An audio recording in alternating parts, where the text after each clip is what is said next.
Welcome to Ambient Discourses, conversations with musicians and composers who create musical experiences and sonic landscapes. Before I introduce our guest, I want to ask for your patience with the audio quality of the interview.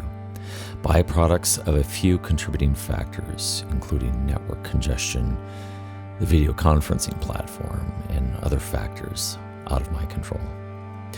But despite that, I think you'll find this interview entirely fascinating and thought-provoking. My guest on the program is an extremely prolific multi-instrumentalist and composer with an exceptionally deep catalog of music that captures both his distinct compositions and expressions inspired by his life experiences. He also has amassed a voluminous well of collaborations with other artists and composers from around the world. His compositions come from deep spaces within, most notably his experiences as a young boy with German heritage, amidst an often passive-aggressive culture in his homeland of Sweden, which looked down on him for his German ancestry, effectively blaming him for war crimes that happened generations before him. To the active and attentive listener, his music is universally relatable and creates fertile ground for introspection on one's own life experiences. While his classically trained educational background has equipped him with the tools to create, perform, and express himself musically, his true love of the creative process comes from deep wells of experience and musical spaces that have no boundaries or limitations, where the imagination is the only physical barriers to self-expression. Please welcome my esteemed guest, Henrik Meierkord. Henrik, it's so nice to meet you. When I have to confess that your name has just crossed my path. A few weeks ago, we received a promo email from the dense promo people down in Germany. And when I heard your latest recording, I was just really enthralled by it. And I'm really excited to dive in and learn more about you, learn more about your music and your creative process. But before we get too far down that road, would you please do me the honor and tell me more about how you got into music creation and what your backstory was leading up into that? Well, it's been quite long road there, because I started playing cello when I was like 14, and in Sweden the community schools, it's for free. You get lessons for free in the whole Swedish state, so then you can choose an instrument, and I liked the cello at once. I thought this is my kind of instrument. And I started doing this classical. I was classical school with a teacher. I was in symphony orchestra, small youth orchestras, and so forth. But then I became older, and I started playing with one band. But now I had a pause. Actually, I was moving to Amsterdam. I played a little bit there, but I was doing sound design instead of the film academy there. So I got to know a lot about sound and creation and film sound and that.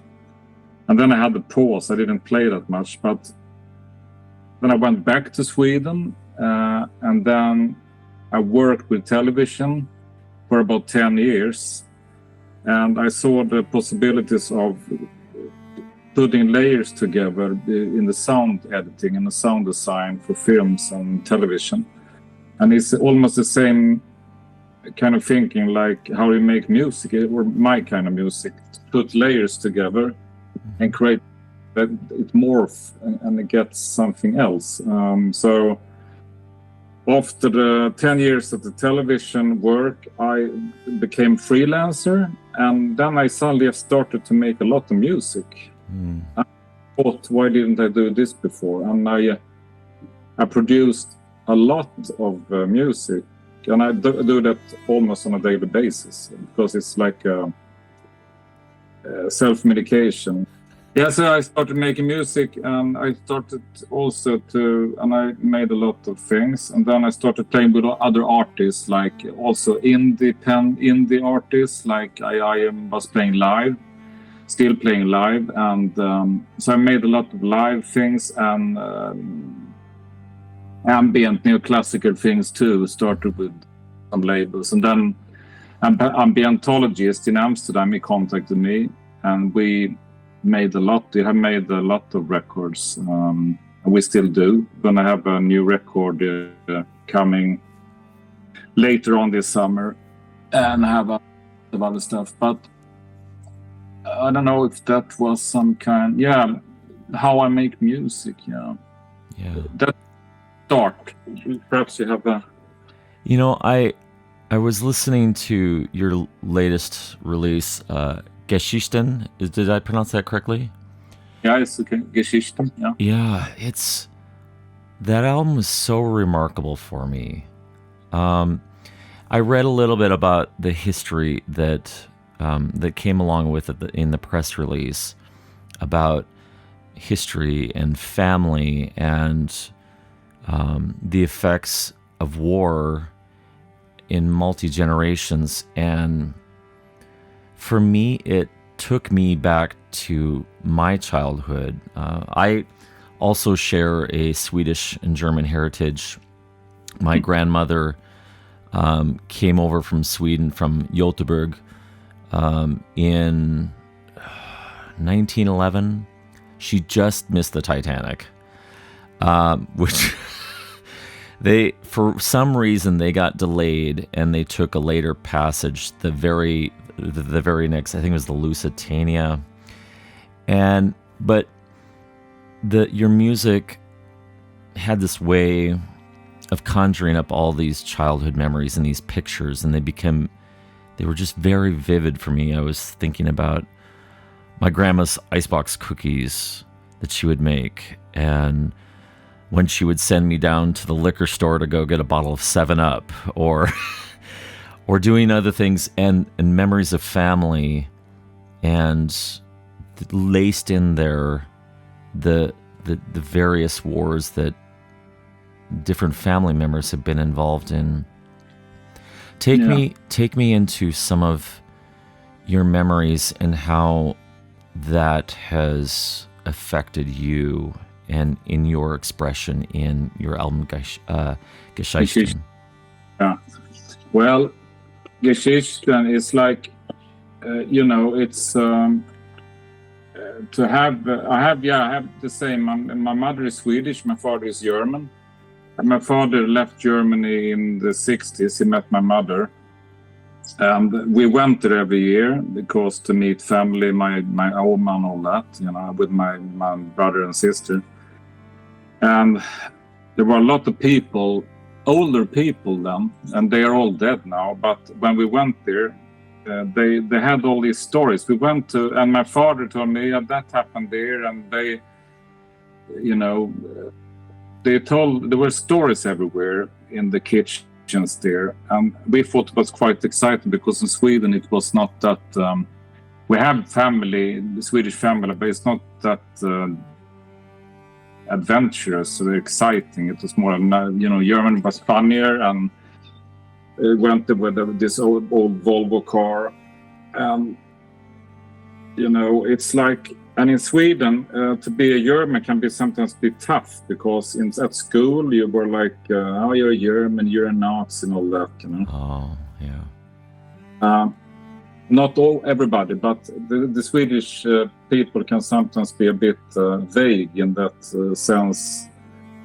They're always pointing fingers at other. So the Swedish people are good. I'm more Swedish, but there are some. Yeah, to go to Germany when I was young was a sort of escaping Sweden to get to know another kind of thinking. I don't know. It's also, we went to our grandmother's attic, and then we found things from the war. And then I asked my uncle, "What is this?" And then he started to tell me about when he was a child soldier. He was 14 years old, and had to fight against, in the last month of Hitler and that. And then my grandmother told me, "I don't listen to all these stories," but we wanted to listen. We wanted to hear those stories. Me and my sister, because, it's in the press text, it's about my generation. We are more interested in what happened, and all that. Mm-hmm. And it's been following my whole life, this trauma, I would say. So this album is homage to that, and all the titles, like Seele, Heimat, is like the Seele, Heimat. The first track is kind of meditation that you go back to your Heimat, to where you came from, some kind of paradise, some kind of.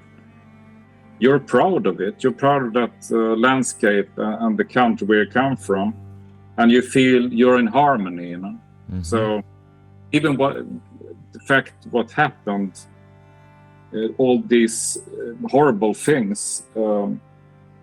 They're always a paradise for everybody, and that's the first song, the first track, Seele, Heimat. And then the other are like, you have to see, but Geschichten and Schicksal, those are all German words for different things. Mm-hmm. And at the last track, Mittelalter, is medieval in English, and I had that at the end because I thought it was like, it's old music, but still a bit drone, and they made that so long time ago, and it puts everything together. Mm-hmm. So it's a very philosophical album for me, very important album for me, one of the most important, actually. It's interesting you mentioned that you felt a sense of trauma, and yet you wanted to know more. And I actually felt the same way about my dad. He served in the Vietnam War, and he would talk very little about it. He maybe mentioned in passing some of the really casual things, like that they had a dog and a pet monkey, and that his brief experience working with the military police and escorting celebrities to the USO shows like Bob Hope and some of the other older celebrities of his time. But I'm really curious and fascinated about your feeling of trauma and your curiosity about his experience, your family's experiences in war. And I wonder if you could take me in there. What's the trauma that you, or your curiosity, what's behind that? You mean musically, or more like in the whole? Probably not so much musically, but more what is the deep-seated emotion or feelings that you're having behind that? Is it just a curiosity because it's unknown, or do you feel some sort of detached or sympathetic pain for what your father and others have felt? Yeah, it's in our blood, I would say. It's like Jewish people that have been, dealing with the Holocaust and all the show and all that. It's the same with us Germans, half Germans. I'm not even full German, but I'm half German. And for me, I think, especially because I'm living in Sweden, I feel it more because my cousins in Germany, they didn't talk about it much because it's there and what happened, what should we do? We should keep on dealing with our lives and but here it's every day in the newspaper, and I get reminded every day, and I have some kind of, I've been feeling guilty my whole life for what, Oh. And my father, he was just like 8-9 years old when the war was finished. And I've been interviewing him. I wanted to make a movie about this, but it was sensible for him. So we just put it in a box, and it's somewhere in a box. And, you know, I used the Super 8 movies and with interviews with him, made good interviews, and tried to get a philosophical approach about all the whole situation. Because for me, it's something I have to deal with my whole life, and I have to educate myself and others how complex everything is, you know. Yeah, right. Bad guy or good guy, it's everywhere, you know. You can see it, what happens now in Ukraine and Russia, and you know, all people have evil blood or good blood, but you have to discuss it. If you just put it in a box, you know.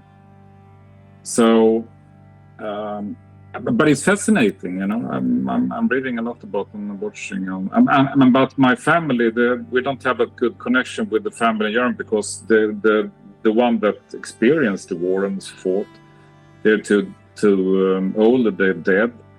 So now I have more contact with the American family, and they went to America. My grandfather, he wanted to go to America, but my grandmother, they met, so you have to stay there. You fall in love, and his, you know, brother went there instead. So I have the American family, and they're also interested in this. It's about third generation, you see. I'd like to pause the conversation for just a moment to allow us a moment to listen to one of Henrik's tracks off his latest album, Geschichten. This is entitled Seele, Heimat, which is German for soul, home, here on Ambient Discourses.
Yeah, I can't imagine what it must feel like to have to carry and bear a burden that you didn't have anything to do with.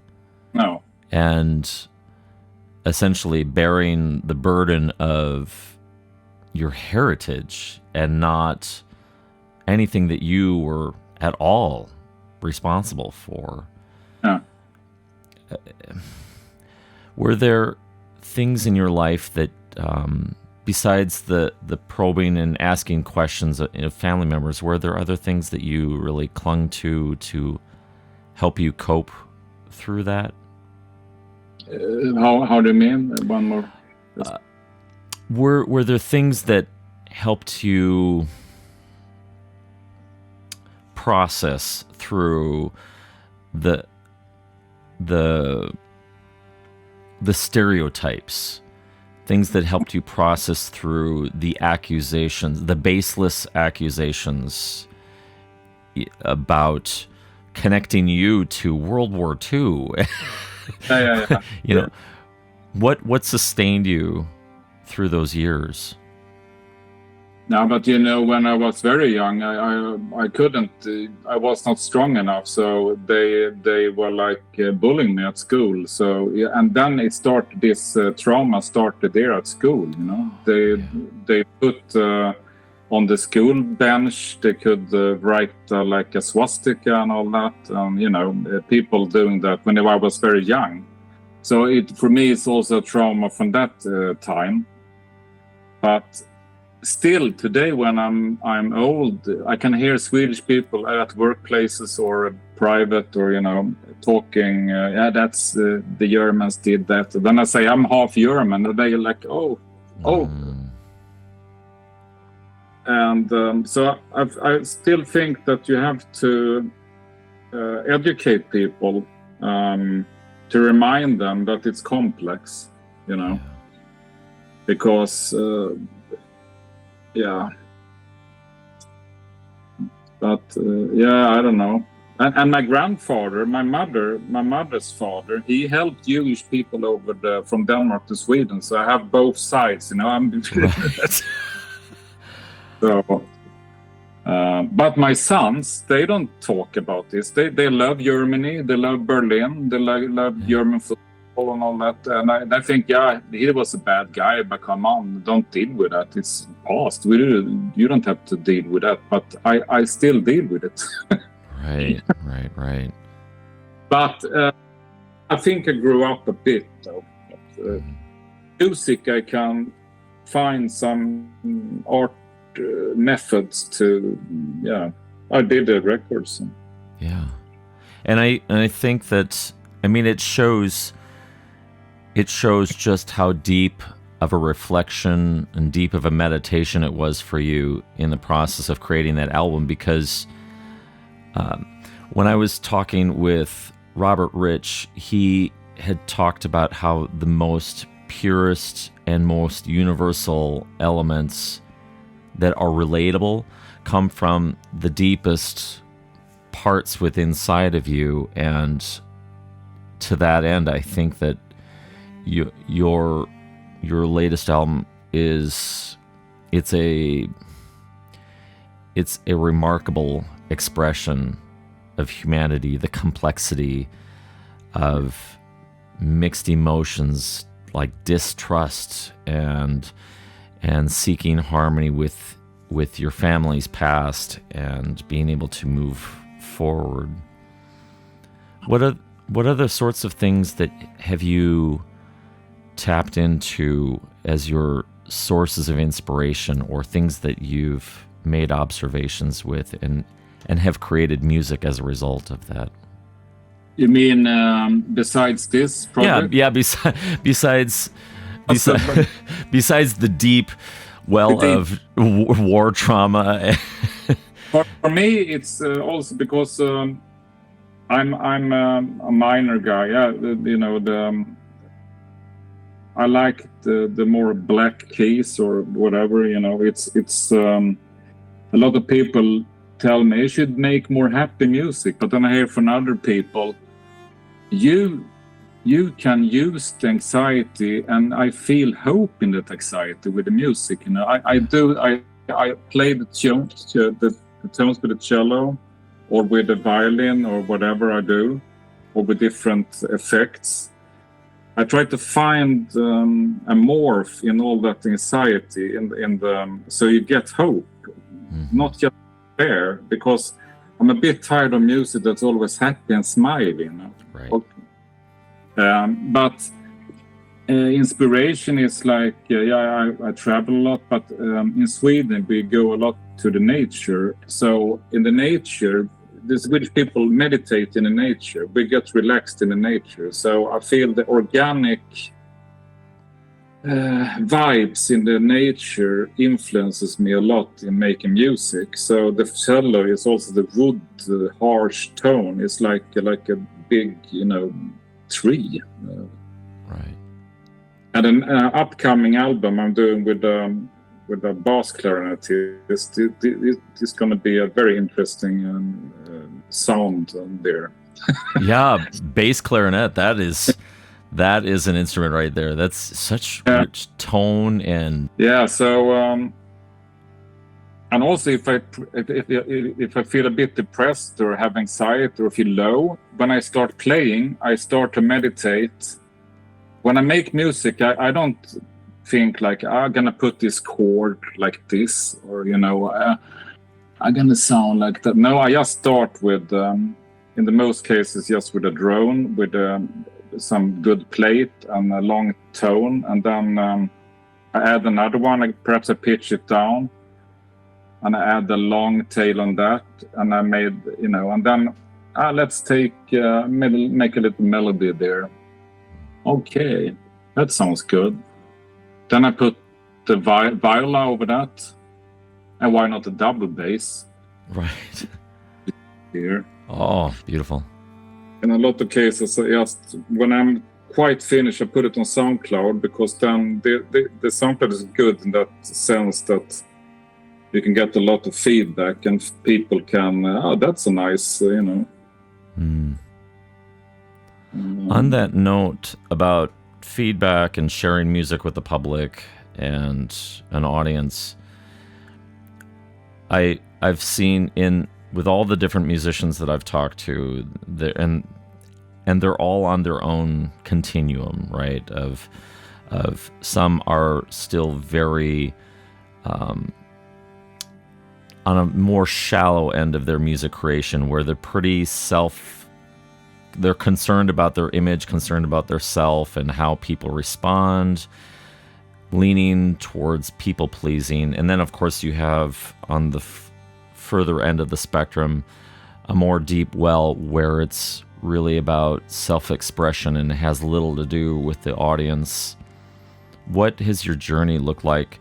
Because it sounds like you're in this place of just an absolute deep well of experience that you draw from when you create.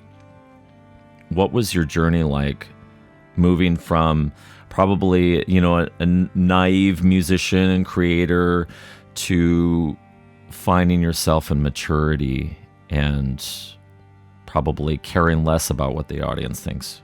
Good question. I mean, if you start with the symphony orchestra, you have to follow the direct, how do you call the one with the conductor. Conductor. Yeah. Then I have to be exactly on the score. Okay, why can't I do like what I want? So then I thought no, skip that. I want to do it myself stuff. I don't want to follow the conductor. And with a lot of artists, it should be like that and that. I should keep it back, and there you can do a little melody. But with my own music, it's more organic. It's more in the meditation mode that I combine tones and harmonies, and what happens. It's really like making a painting. I can't tell ahead before what it's going to be, but sometimes I just get a blackout, and then the day after when I listen, did I do that? It's not like, but sometimes I use some synthesizers and organs. and then I put cello on that. But in most cases, just string, just neoclassical. I try to keep to my keyword is just strings with effects or harsh improvisations. But to feel more mature, I think that's a very long journey. But I feel that I have found my own sound, and I try to avoid I don't listen to much music. I want to be fresh in my head.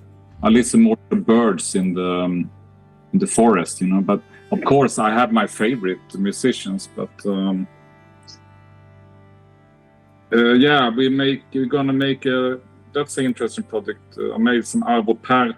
That was a bit. I listened to that, and then I put a nice kind of David Lynch guitar from an artist, a very good guitarist in Sweden, and a very good organ player, piano players. That's going to be interesting, and they understand my thinking. But a lot of rock musicians, they want to keep it their way in the arrangement, and then it's like, okay, is that okay? It's they are very professional, but a lot of people are almost too professional. For me, it's like also again like a meditation. It's a journey inside my head. Yeah, absolutely. Do you describe for me what that feeling is for you? When do you just spend literal time in quiet and just listening? And when I mean listening, I mean kind of listening with your intuition in your heart, or do you have practices that kind of help tease out those sources of inspiration that help guide your music creation? No, I think it's getting more and more the simpler, the better, the minimalistic approach. A lot of years, with beat and all that, I don't have patience for that, or I'm not good at it. I think I'm better at,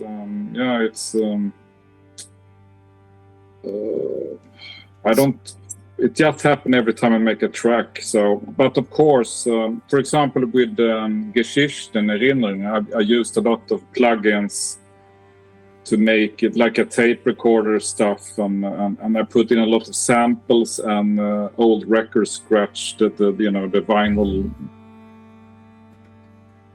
So of course, because I'm a sound designer too, I know how to right. cover, but to manipulate it a bit. I think that with Geschichten, you really painted a vivid picture of nostalgia. Yeah. Of memory, and it for me, it just felt like this vivid 3-dimensional photograph, but worn and faded and finite in what you're able to recall. So it's like all just like bits and pictures and not in full clarity. And I think that you guys did a masterful job at representing that. Are there other projects looking forward in what you're working on? Is there anything else coming up in your future that have that kind of same level of visceral quality that you're working on? Any concepts? Yeah, there is another concept coming out on Audible in November, I think, and it's almost the same style, actually. More. That's going to be really interesting, but it's coming. You got to get some more information about that, and then we're going to have some remixes about the track Erinnerungen. For example, a remix by Tobias, the Logic Moon, a German. We make ambient together, and we work a lot. We are doing a little EP coming out soon too. That could be a bit of that, and I think you're gonna like. Yeah, I always have people get tired of me. I always have new things coming.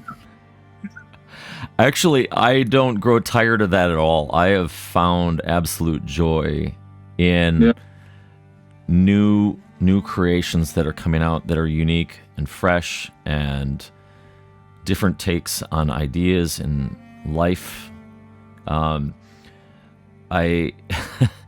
So keep it coming. Keep it coming. And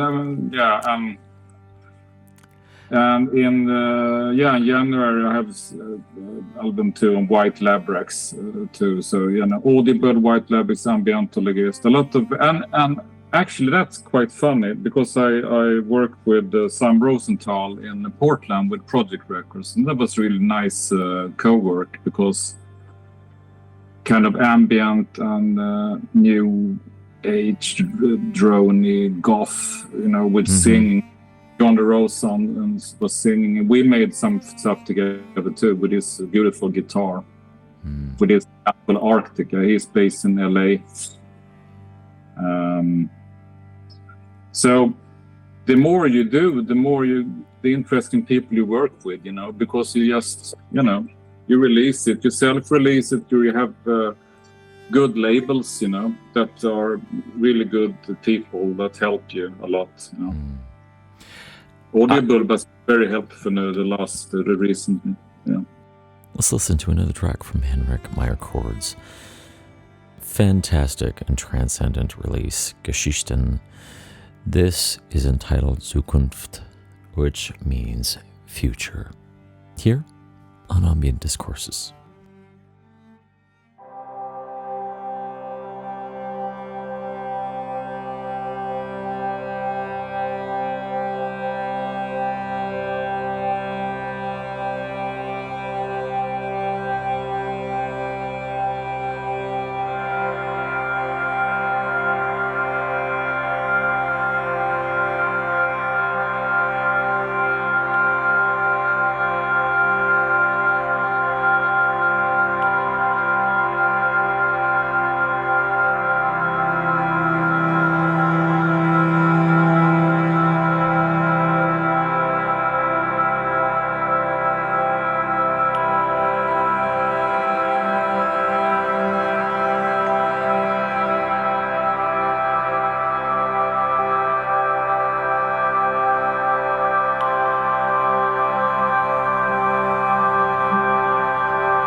I've, looking through your discography, you've had a tremendous amount of collaborations, and I think that speaks volumes about you as an artist and a creator, that on one hand, people see you as a massive creative force that, I want to be a part of that.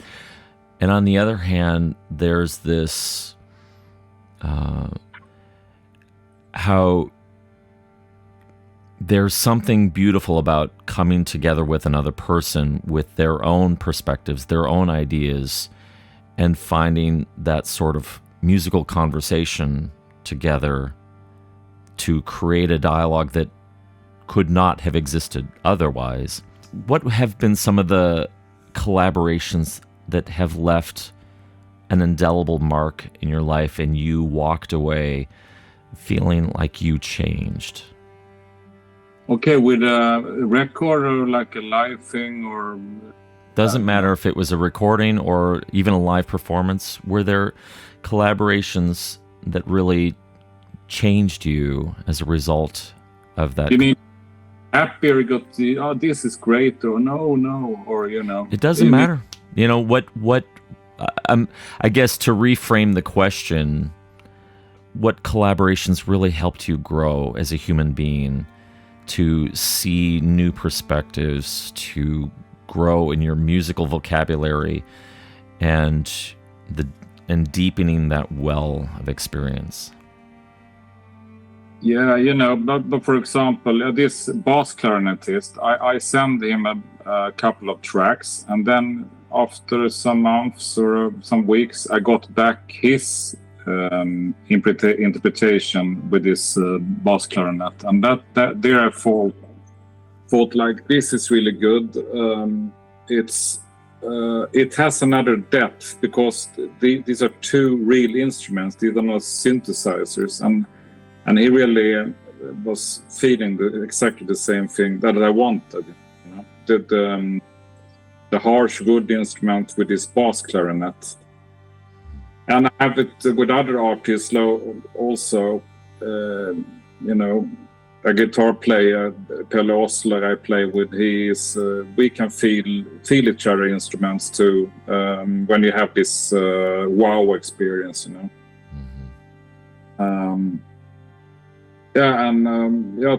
Logic Moon too. And I made some things with Jupiter too. It's a guy in London, Alex Gwynn. It's called Jupiter. I made some reworks of his, and that became very good too. I think you probably heard it. 202, it's called, one of those tracks. Okay.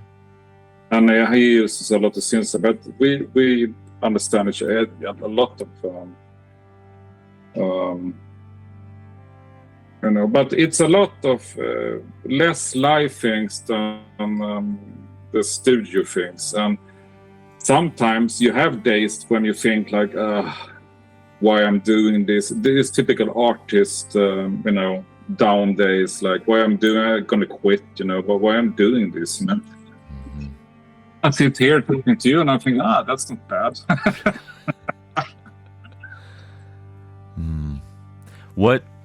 When you're in those periods, those down periods, what typically sustains you to help you keep moving through that to the other side? Yeah, I know that one day it can be very blue or black, and then everything is terrible, and it's Swedish winter and it's dark.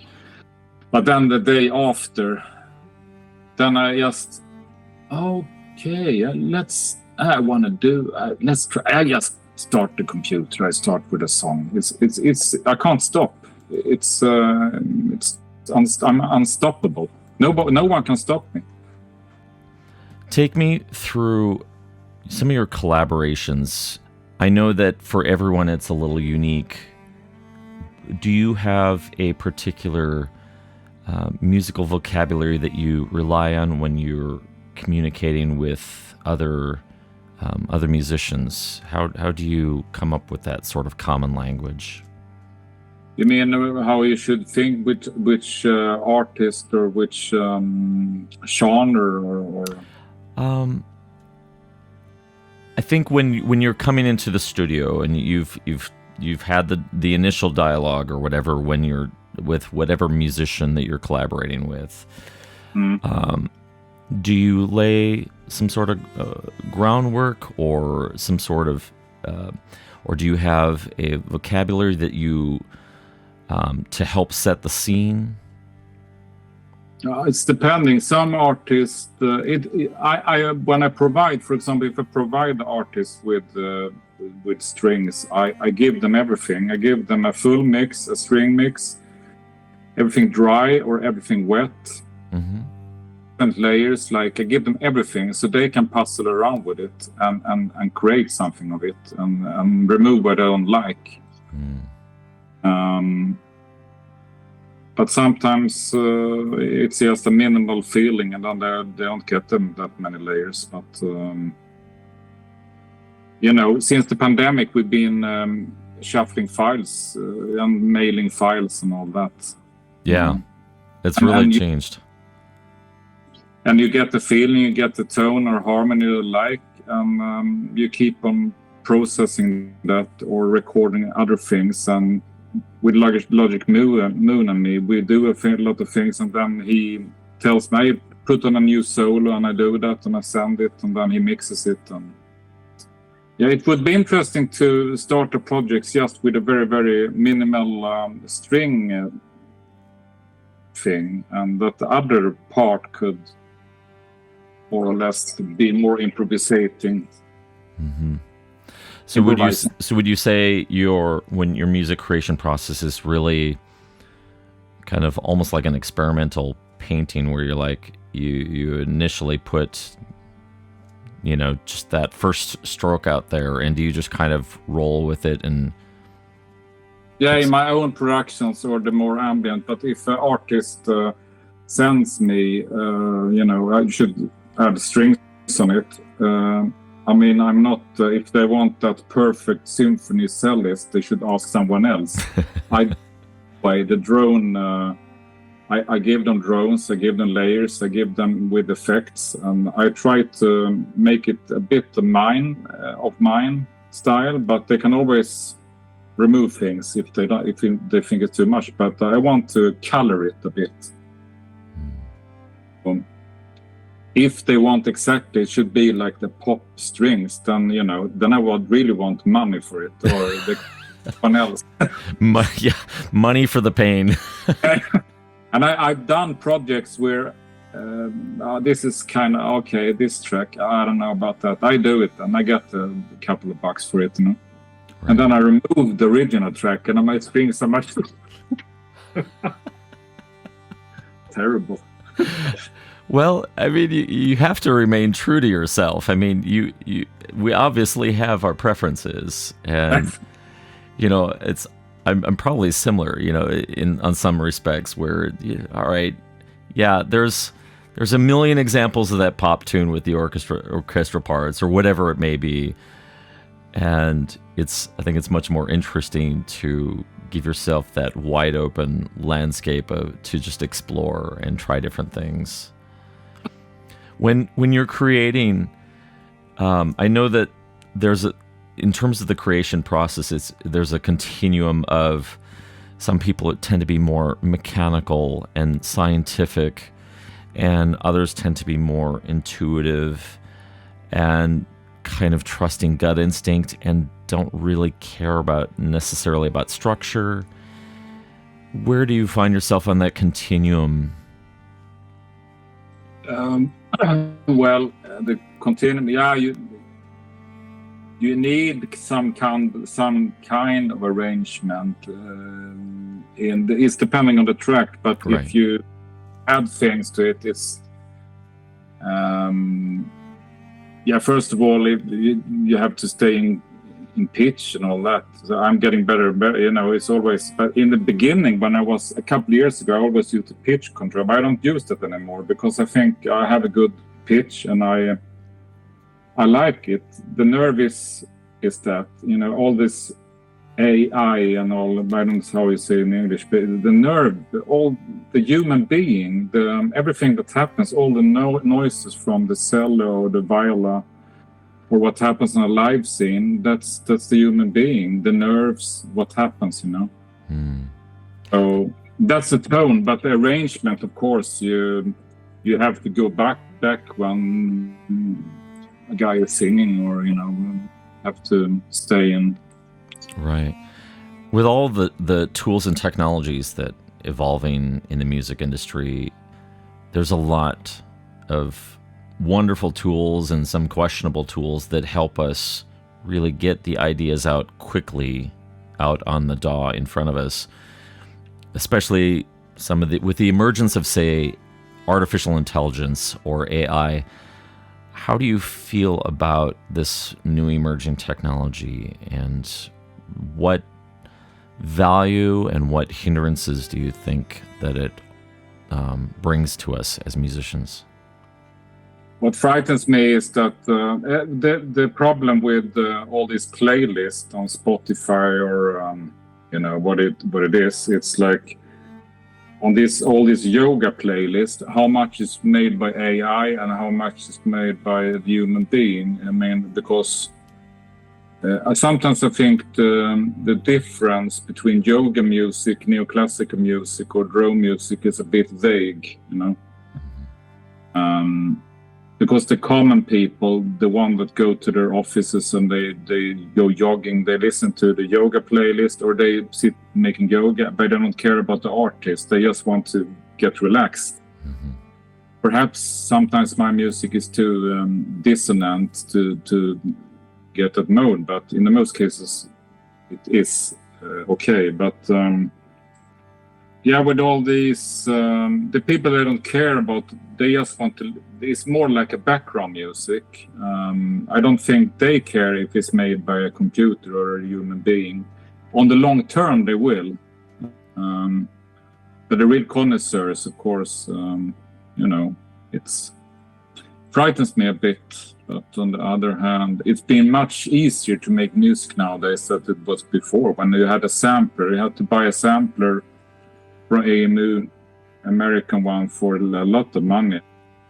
Let's take a moment again to step away and just listen to one of Henrik Meierkord's beautiful tracks from his album Geschichten. This is entitled Trauma, here on Ambient Discourses.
So on a related note, and I've had this conversation with others about the commodification of music, and you've touched on this with playlists and on Spotify, and where it's become very consumer oriented. It's very isolated listening experiences, and we don't have nearly the same level of community that, the communal listening experience that we used to have, say, in the 70s and the 80s.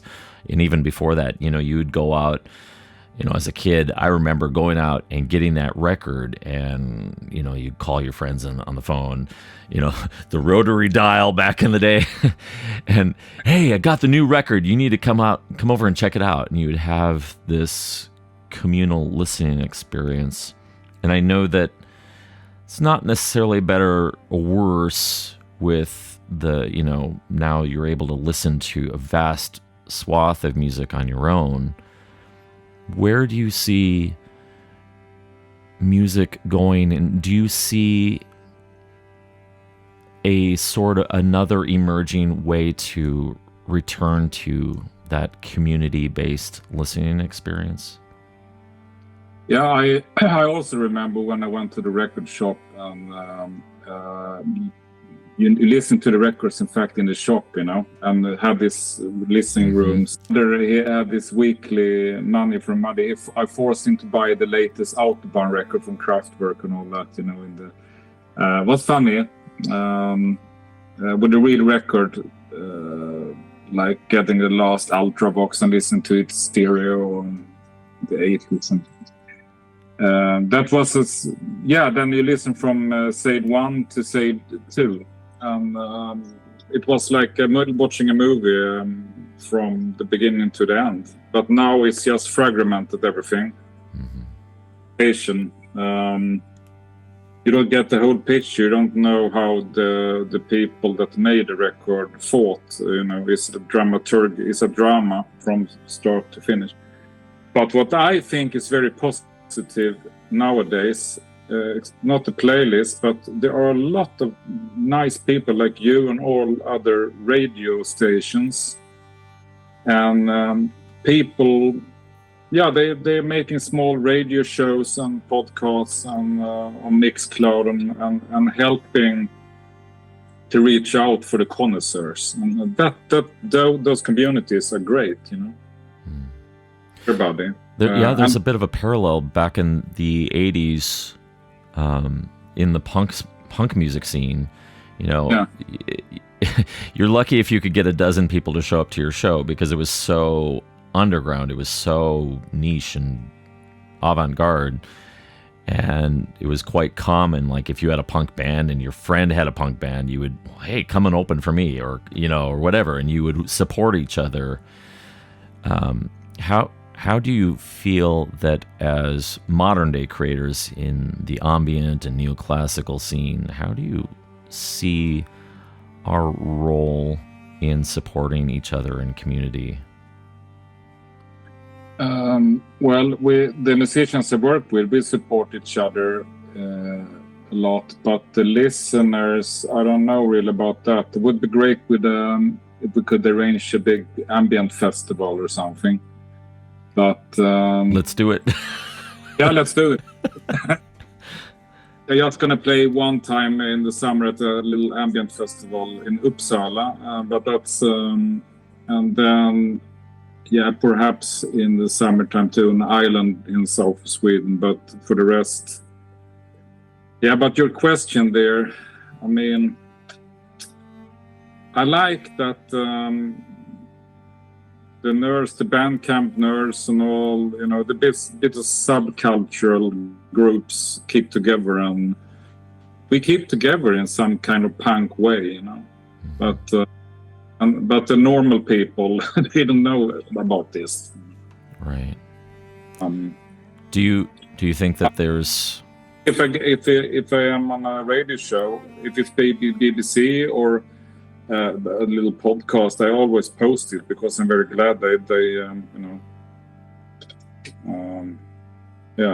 And Sweden is what we call what do you call a little lake with full of ducks, like quack quack quack quack.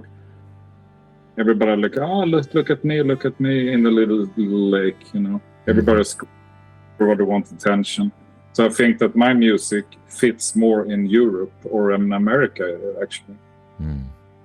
Sweden is a very small country, and a lot of musicians here, and everybody wants to become heard, you know. So, right.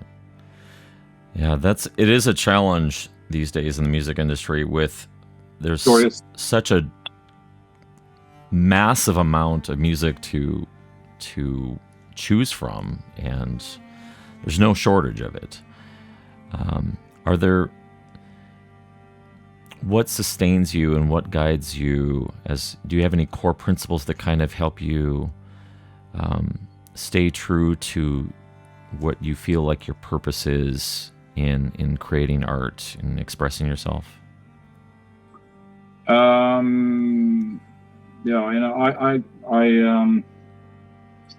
I think it's important, for example, with royalties. You know, there are a lot of companies here in Sweden that are starting to avoid that the musicians get paid. You get the amount of money, and then that's it. You know, you don't get any royalties when it's played in radio and television, and I don't like that.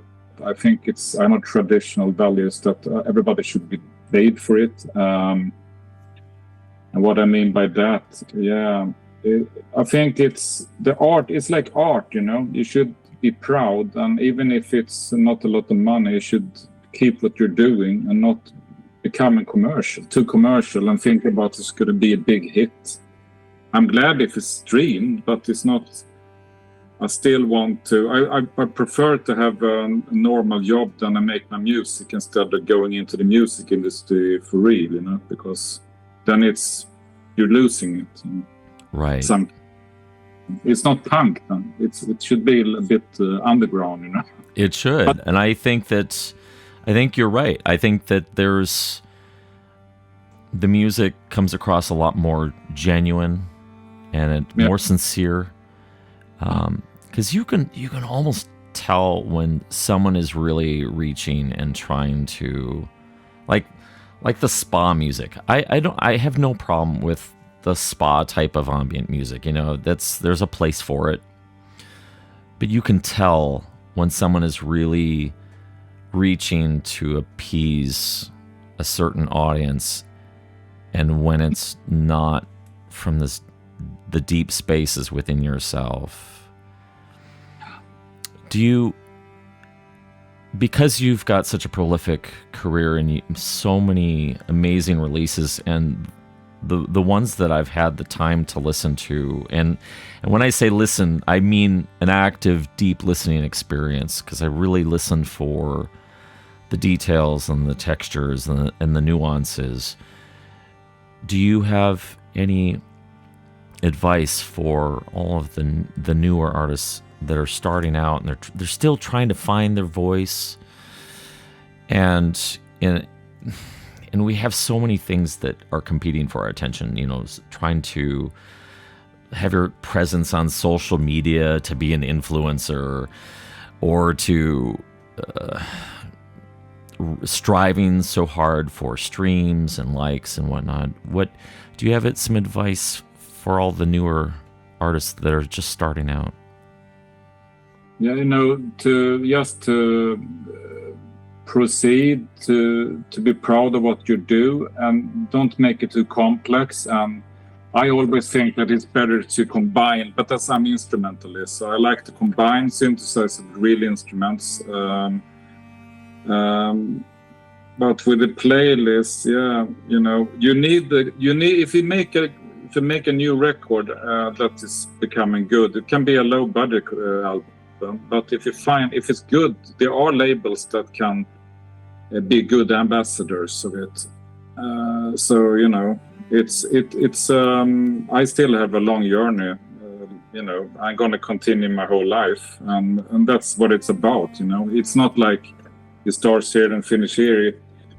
When you get retired, you could keep on making music. You know, it's not like a work. In that, like you have it in you. In yourself, and you keep on doing it, and just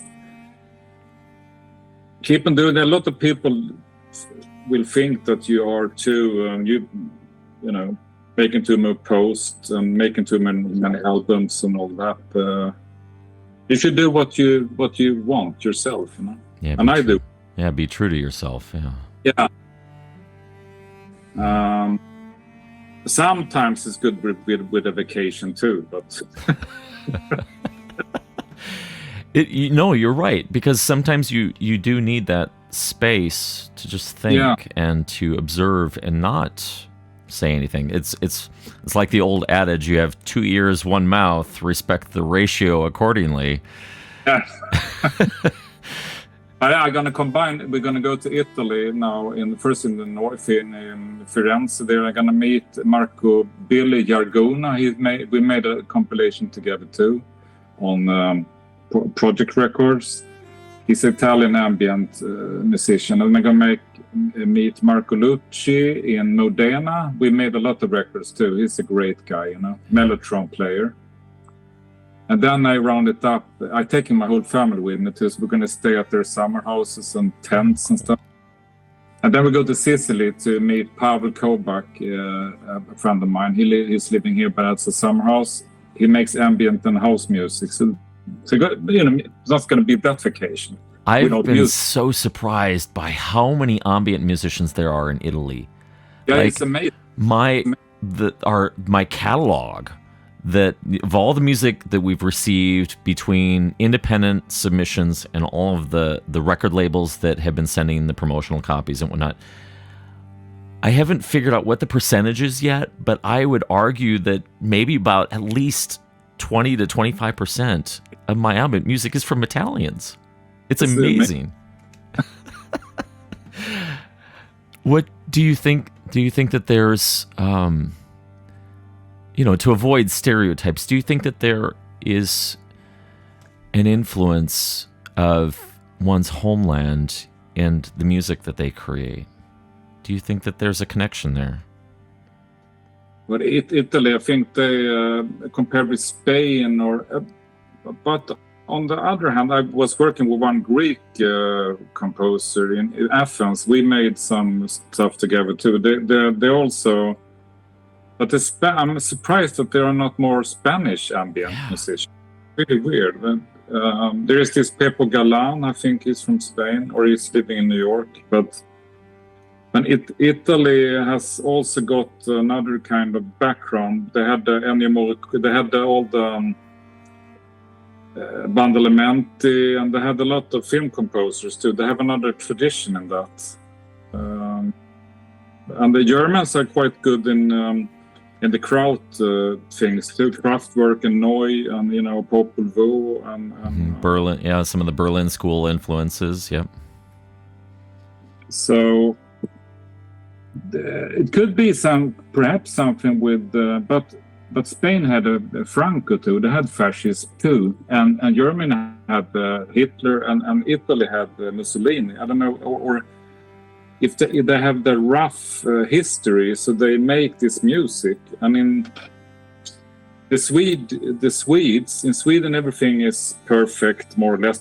It's going in another direction now, but we have a quite good life here. But it's quite boring here. So what do you do then? You make music. Do you? Yeah, it almost sounds like there's a correlation between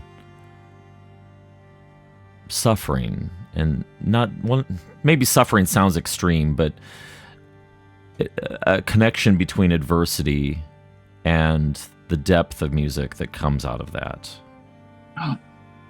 Exactly.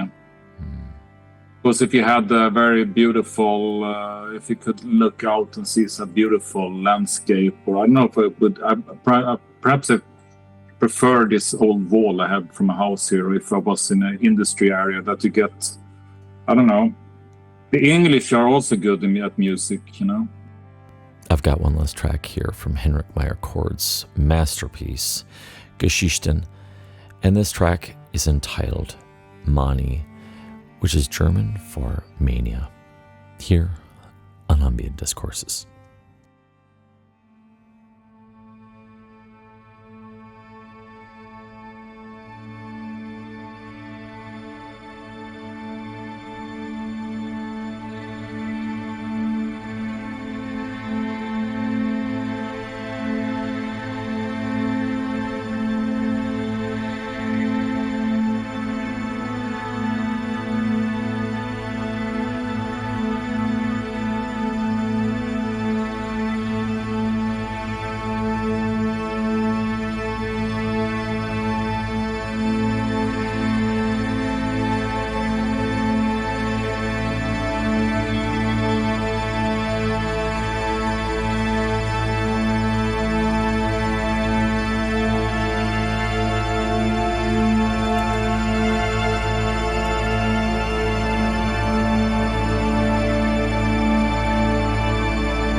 I have to say, Henrik, this has been an absolutely refreshing conversation. I really sincerely enjoy your perspective and hearing what you have to say.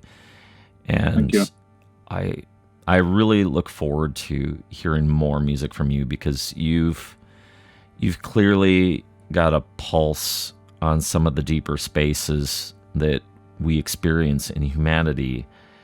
And I think we need a lot more of that, because screw all this the surface level music. I mean, there's a place for that, right? But I think that we need more artists like you that have this ability to just tap into the deeper spaces of the human condition and the human experience, and make some observations to help us see things in a new light. And for that, I'm eternally grateful for you.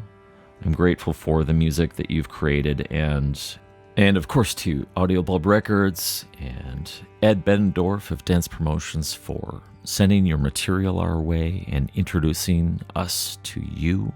For me, I feel sincerely enriched from having listened to your creations, and I'm honored. Thank you. I'm glad to be on board here. Well, I want to be sensitive to your time, but thank you so much for taking time with me to share about some of the deeper spaces within you and the music that you've been creating, and what you've been processing through in your mind, and how you've expressed yourself. So thank you so much for your time. I appreciate you very much. Thank you.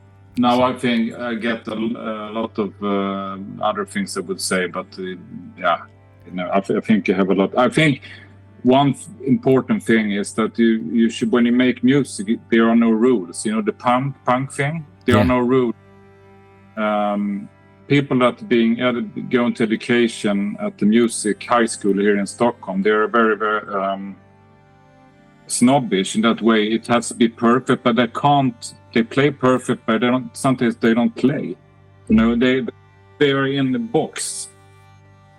And I think there are no rules like in punk music. You should just do it, But then you need what we call a hearing, so you can play in the pitch and all that. But I like that. I like that concept of no rules, because I think ambient music is the perfect genre for that, because the boundaries are so vast, and there's so many different varying expressions of that, and it's a genre that's going to stay for a long time, I think, because we need it for sure. Yeah. Well, 100%, because you've mentioned on numerous times now that it's a very meditative experience for you, and many musicians that I've talked to that create ambient music, it's the exact same thing. It's their therapy. It's their means of processing what they're feeling and what they're thinking about, and creating something that helps paint a picture of what they're enduring, what they're working through, and I think that also can translate to the listener as well, that in the process of active listening and putting yourself into another person's composition, it can be a transformative and healing experience. And I think we need a lot more people just like you creating these opportunities and these soundscapes to process through and work through a lot of the common issues that we have as humans, and trying to further evolve and become better people. Is it warm over in Philadelphia? Here it's very, very warm. It's warm here. I'm in Minneapolis Minneapolis in Minnesota, and we've cycled through some pretty warm days, and we just recently got a metric ton of rain, which we've been gone without rain since April, and it's it's so nice to finally get some rain, and but yeah, it's been warm here too, and I have this nagging feeling that that's just going to be our common experience now until we can figure out how to course correct our poor choices as humanity. Yeah. Well, Henrik, thank you so much for your time. I think you're an absolute wonderful human being, and despite all of the adversity that you'd experienced growing up and enduring the stereotypes and the mistreatment, and on a personal level from someone who has been bullied through much of my childhood, really resonates with me, and I can vividly feel what you feel or what you felt during those times, and it's a joy to see how you've come through that and have been able to express yourself and create